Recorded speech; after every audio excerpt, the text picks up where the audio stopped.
Thanks for watching this channel here on YouTube. It's Mr. Shoe Guy. So I thought this video was needed to be made. I thought it was interesting.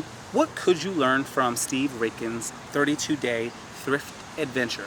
I thought it was interesting that he had one goal in mind, which was to basically go to Goodwills and some pawn shops, thrifting for FBA. If you don't know what FBA is, check out this video right here. It's in the annotations. It'll tell you exactly what FBA is. But I thought it was interesting that he went to, like, he had a specific goal in mind. Every city that he hit, from Connecticut all the way down to Charlotte and then back up. And he actually changed his method. He actually changed his strategy, I should say, because when he got to Charlotte, it didn't really work. And it's a personal friend of mine.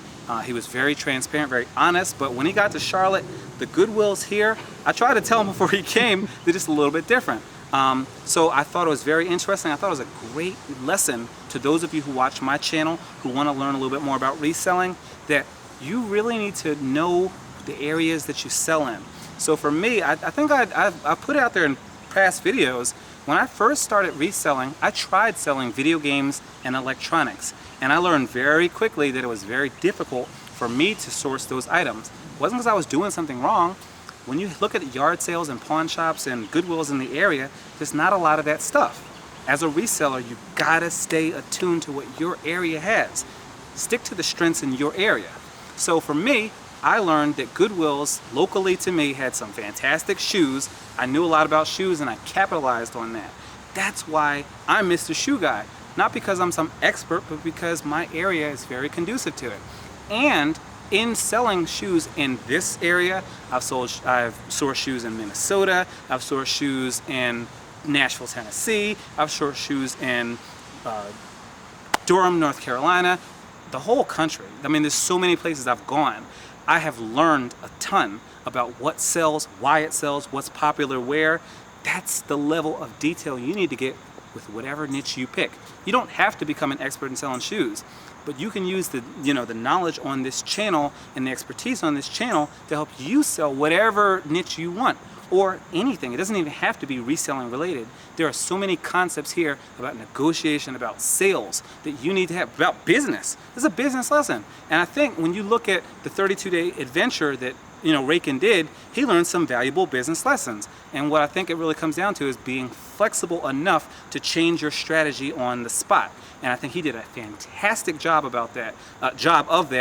When you look at day 15, 16 of his journey, because that's the day that he came down here to North Carolina, check out Raiken on YouTube and go watch his journey.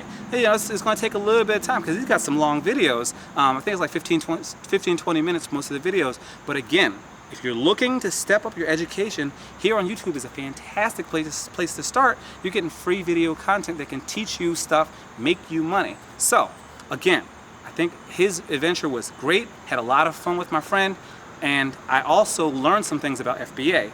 And I also thought that it was some great content for you here on my channel, just to look at what he did objectively, and a lesson that you could take from it. Number one, know your area.